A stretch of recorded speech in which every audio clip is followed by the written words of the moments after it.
রাজনৈতিক সমীকরণে নতুন মাত্রা যোগ করতে বরাকে আসছেন প্রধানমন্ত্রী নরেন্দ্র মোদী।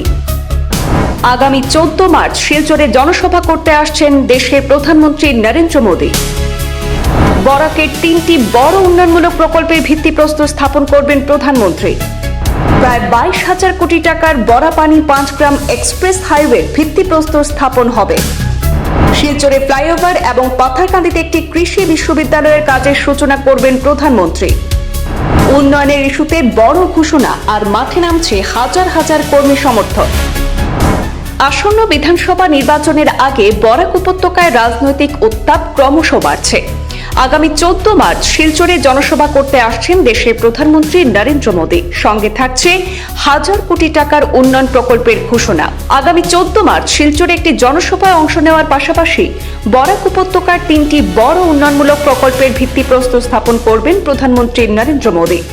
সম্প্রতি হাইলাকান্দি সফরে এসে রাজ্যের মন্ত্রী কৃষ্ণেন্দু পাল জানিয়েছেন, প্রধানমন্ত্রীর সভায় হাইলাকান্দি থেকে প্রায় 50,000 বিজেপি কর্মী ও সমর্থক উপস্থিত থাকবেন বলে আশা করা হচ্ছে।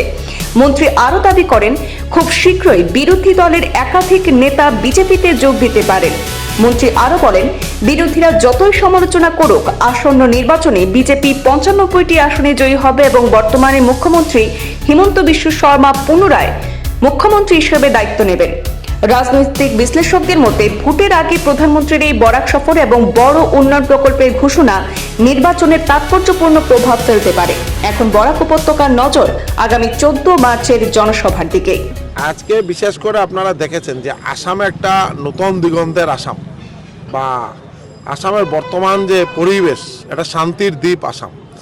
আর বিশেষ করে আমাদের বিজেপি সরকার আসামে আসার পর মানে এটা আলাদা একটা উন্নয়নের একটা চরম যে স্পিড, খুব স্পিডে আসাম এগিয়ে যাচ্ছে। আর আমাদের মাননীয় মুখ্যমন্ত্রী ডক্টর হিমন্ত বিশ্ব শর্মা মহোদয়ের নেতৃত্বে যেভাবে আসামের প্রত্যেকটা এলাকার সম উন্নয়ন, যে আজকে বরাক উপত্যকার কী অবস্থা ছিল। আমরা বরাক উপত্যকায় আগে বর্ষার সময় মেঘালয় রোড বন্ধ বা আমাদের ইস্ট ওয়েস্ট করিডোর যে রাস্তা এটাও বন্ধ থাকতো। আমাদের কানেক্টিভিটি কী অবস্থায় ছিল। আজকে মুখ্যমন্ত্রী যে এই যে প্রয়াস বা আমাদের প্রধানমন্ত্রী নরেন্দ্র মোদীজির যে প্রয়াস, যে বরাক উপত্যকার জন্য বা বিশেষ করে ত্রিপুরা এবং মিজোরাম সব থেকে বেশি উপকৃত হবে এই এক্সপ্রেস হাইওয়ে। এটা আপনি 5 গ্রামে উঠবেন, গুয়াহাটিতে গিয়ে বরাপানি থেকে নামবেন। এই রাস্তায় কোনো ইউটার্ন নেই, 4.5 ঘন্টায় আপনি গুয়াহাটিতে যেতে পারবেন।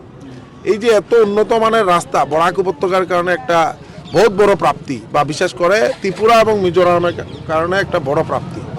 আর সামনে নির্বাচনে আমরা সবাই জানি, আমি তো আপনাদেরকে একদিন বলেছিলাম যে বিরোধী দলে যা বলার যা করার করুক, 95-এর অধিক সিট নিয়ে আবার আমাদের মাননীয় মুখ্যমন্ত্রী ডক্টর হিমন্ত বিশ্ব শর্মা আবার মুখ্যমন্ত্রী হবেন এবং আসামের যে উন্নয়নের ধারা যেভাবে আছে আরও তীব্র গতিতে আমরা উন্নয়নের চরম শিখরে পৌঁছার যে ব্যবস্থা এগিয়ে যাচ্ছে, এটা আমরা সাকসেসফুল হব।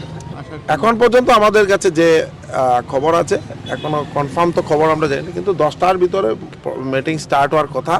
তাই আমরা সবাই যাতে 9:30-9:30 ভিতরে আমরা মিটিং স্থলে গিয়ে পৌঁছতে পারি, তার কারণে আমরা সবাই ওইভাবেই আমরা নিজেকে তৈয়ার করতে হবে যাতে আমরা গিয়ে ওই পয়েন্টে গিয়ে পৌঁছতে পারি। কারণ শুধু ঘর থেকে আমি টাইমিং মিলালে চলবে না, কারণ রাস্তায় অনেক জ্যাম থাকবে। তাই ট্রাফিক জ্যাম থেকেও যাতে আমরা ওইটাকেও আমরা হিসাবে নেই, ক্যালকুলেশনে নেই, যাতে আমরা ওই টাইমে গিয়ে আমরা মিটিং স্থলে গিয়ে পৌঁছতে পারি। ভূপেন বরা বিজেপিতে যোগদান করায় বিজেপির অবস্থান এখন কি হয়েছে? আরও যোগদান করবেন, অনেক যোগদান করবে। কারণ বিজেপি থাকলেই শান্তি, সম্প্রীতি, প্রগতি, উন্নয়ন, ডেভেলপমেন্ট, সুরক্ষা। তাই সবাই ধীরে ধীরে বিজেপিতে আসছেন, এটা নিয়ে আর কি আছে।